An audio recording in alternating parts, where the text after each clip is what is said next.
Шубар тауым туған жер, тау бесігім. Бар шатасым мен үшін ән есімім. Құпиясы тереңге айдын күлдім. Сол жұмбақтың ашайын мен есігім. Ақанастың сағасы барып қойған, жерім менің ертегі тұнып тұрған. Елес болып кей кезде көрінгенде қайран ару. Сол шалды құнықтырған. Ғұмырында тосса да қанша жейде, адам деген қызық қой, ой осы кейде. Күржесінде бетімде шал сипаған, көз басынан секірді нәзік бейне. Қандай болып жігері езілді ме, сұлулықты тәрк етті сезімді де. Қара суға күмбетті қайранды не?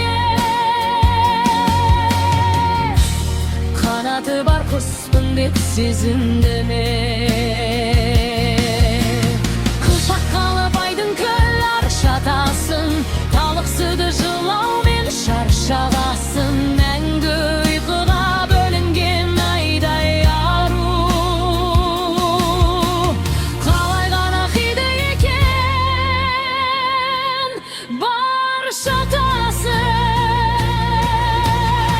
Шабар шұбар тастарда жылап қыз қайда деп тұрғандай.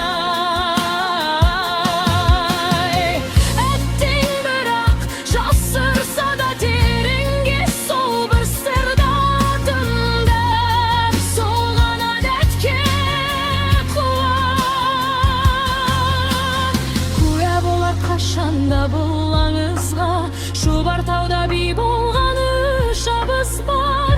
Қазақ қызын дәріптеп ақсақалдар, аят іздеп ат берген бұлақ қызға.